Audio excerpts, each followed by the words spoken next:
Chapter 2. Concerning the colour of men's hair. It was a maxim of my Uncle William's that no man should pass through Paris without spending 24 hours there. My uncle spoke out of a ripe experience of the world, and I honoured his advice by putting up for a day and a night at the Continental on my way to the Tyrol. I called on George Featherly at the embassy, and we had a bit of dinner together at Durand's, and afterwards dropped into the opera, and after that we had a little supper, and after that we called on Bertram Bertrand, a versifier of some repute, and Paris correspondent to the Critic. He had a very comfortable suite of rooms, and we found some pleasant fellows smoking and talking. It struck me, however, that Bertram himself was absent and in low spirits, and when everybody except ourselves had gone, I rallied him on his moping preoccupation. He fenced with me for a while, but at last, flinging himself on a sofa, he exclaimed, "Very well, have it your own way. I am in love, infernally in love." "Oh, you'll write the better poetry," said I, by way of consolation. He ruffled his hair with his hand and smoked furiously. George Featherly, standing with his back to the mantelpiece, smiled unkindly. "If it's the old affair," said he, "you may as well throw it up, Bert. She's leaving Paris tomorrow." "I know that," snapped Bertram. "Not that it would make any difference if she stayed," pursued the relentless George. "She flies higher than the paper trade, my boy." "Hang her," said Bertram. "It would make it more interesting for me," I ventured to observe, "if I knew who you were talking about." "Antoinette Maubant," said George. "De Maubant," growled Bertram. "Oh-ho," said I, passing by the question of the de. "You don't mean to say, Bert—" "Can't you let me alone?" "Where's she going to?" I asked, for the lady was something of a celebrity. George jingled his money, smiled cruelly at poor Bertram, and answered pleasantly, "Nobody knows. By the way, Bert, I met a great man at her house the other night, at least about a month ago. Did you ever meet him? The Duke of Strelsau." "Yes, I did," growled Bertram. "An extremely accomplished man, I thought him." It was not hard to see that George's references to the Duke were intended to aggravate poor Bertram's sufferings, so that I drew the inference that the Duke had distinguished Madame de Maubant by his attentions. She was a widow, rich, handsome, and, according to repute, ambitious.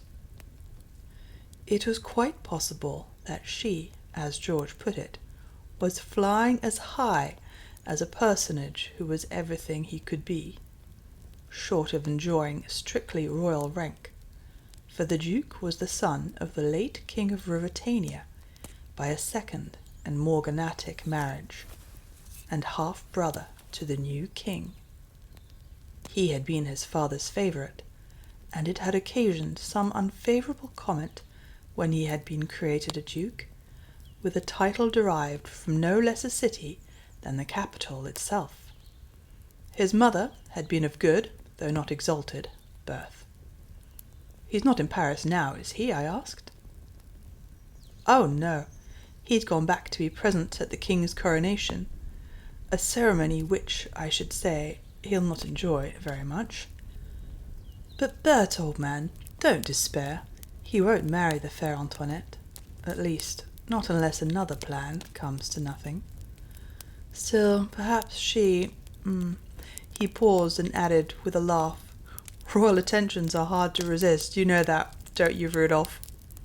"Confound you," said I, and rising, I left the hapless Bertram in George's hands and went home to bed. The next day George Featherly went with me to the station, where I took a ticket for Dresden. "Going to see the pictures?" asked George with a grin. George is an inveterate gossip, and had I told him that I was off to Ruritania, the news would have been in London in 3 days and in Park Lane in a week.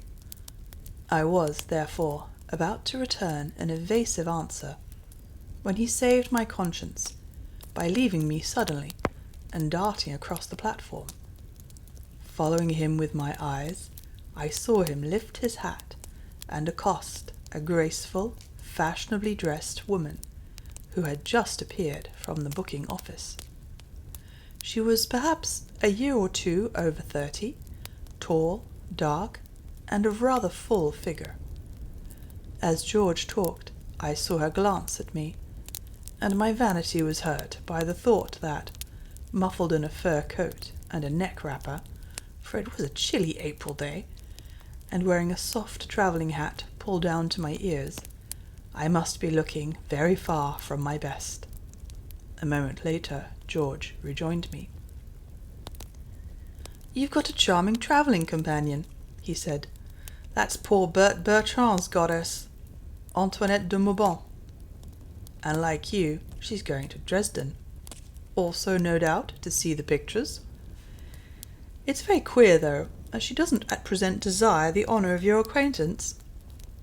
"I didn't ask to be introduced," I observed, a little annoyed. "Well, I offered to bring you to her, but she said, 'Another time.' Never mind, old fellow. Perhaps there'll be a smash, and you'll have a chance of rescuing her and cutting out the Duke of Strelsau." No smash, however, happened, either to me or to Madame de Mauban. I can speak for her as confidently as for myself, for when, after a night's rest in Dresden, I continued my journey, she got into the same train. Understanding that she wished to be left alone, I avoided her carefully, but I saw that she went the same way as I did, to the very end of my journey, and I took opportunities of having a good look at her when I could do so unobserved. As soon as we reached the Ruritanian frontier, where the old officer who presided over the custom-house favoured me with such a stare that I felt surer than before of my Elfberg physiognomy, I bought the papers, and found in them news which affected my movements. For some reason, which was not clearly explained, and seemed to be something of a mystery, the date of the coronation had been suddenly advanced, and the ceremony was to take place on the next day but one. The whole country seemed in a stir about it, and it was evident that Strelsau was thronged. Rooms were all let, and hotels overflowing. There would be very little chance of my obtaining a lodging, and I should certainly have to pay an exorbitant charge for it. I made up my mind to stop at Zenda, a small town 50 miles short of the capital, and about 10 from the frontier. My train reached there in the evening. I would spend the next day, Tuesday, in a wander over the hills, which was said to be very fine, and in taking a glance at the famous castle, and go over by train to Strelsau on the Wednesday morning, returning at night to sleep at Zenda. Accordingly at Zenda I got out, and as the train passed where I stood on the platform, I saw my friend Madame de Mauban in her place. Clearly she was going to Strelsau, having, with more providence than I could boast, secured apartments there. I smiled to think how surprised George Featherly would have been to know that she and I had been fellow travellers for so long. I was very kindly received at the hotel. It was really no more than an inn, kept by a fat old lady and her 2 daughters.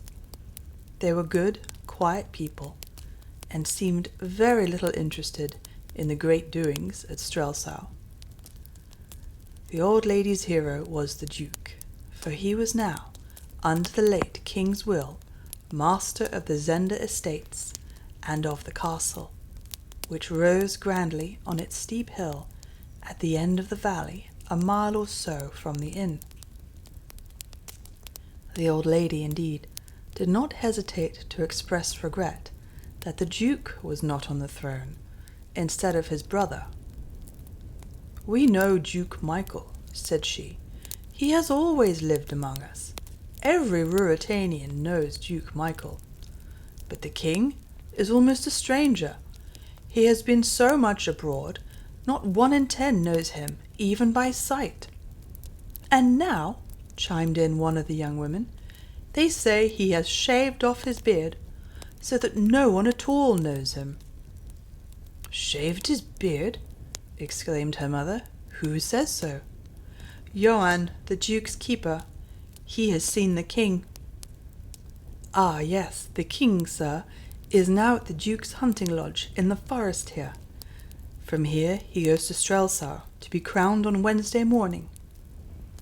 I was interested to hear this, and made up my mind to walk next day in the direction of the lodge, on the chance of coming across the king. The old lady ran on garrulously. "Ah, and I wish he would stay at his hunting. That and wine, and one thing more, are all he loves, they say, and suffer our Duke to be crowned on Wednesday. That I wish, and I don't care who knows it." "Hush, mother," urged the daughters. "Oh, there's many to think as I do," cried the old woman stubbornly. I threw myself back in my deep armchair and laughed at her zeal. "For my part," said the younger and prettier of the two daughters, a fair, buxom, smiling wench, "I hate Black Michael. A red Elfberg for me, mother. The king, they say, is as red as a fox, or as—" and she laughed mischievously as she cast a glance at me, and tossed her head at her sister's reproving face. "Many a man has cursed their red hair before now," muttered the old lady, and I remembered James, 5th Earl of Burlesdon. "But never a woman," cried the girl.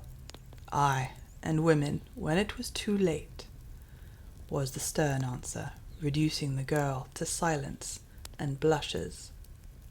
"How comes the king here?" I asked, to break an embarrassed silence. "It is the Duke's land here, you say?" "The Duke invited him, sir, to rest here till Wednesday. The Duke is at Strelsau, preparing the king's reception." "Then they're friends?" "None better," said the old lady. But my rosy damsel tossed her head again. She was not to be repressed for long, and she broke out again. "Aye, they love one another, as men do who want the same place and the same wife." The old woman glowered, but the last words pricked my curiosity, and I interposed before she could begin scolding. "What? The same wife too? How's that, young lady?" "All the world knows that Black Michael, well then, mother, the Duke, would give his soul to marry his cousin, the Princess Flavia." "And that she is to be the queen."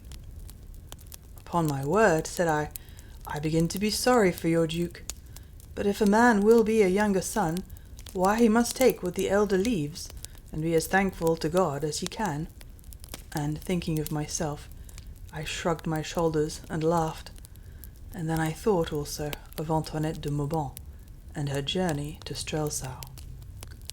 "It's little dealing Black Michael has with—" began the girl, braving her mother's anger, but as she spoke, a heavy step sounded on the floor, and a gruff voice asked in a threatening tone, "Who talks of Black Michael in his Highness's own burg?" The girl gave a little shriek, half of fright, half, I think, of amusement. "You'll not tell of me, Johann," she said. "See where your chatter leads," said the old lady. The man who had spoken came forward. "We have company, Johann," said my hostess, and the fellow plucked off his cap. A moment later he saw me, and to my amazement he started back a step, as though he had seen something wonderful. "What ails you, Johann?" asked the elder girl. "This is a gentleman on his travels, come to see the coronation."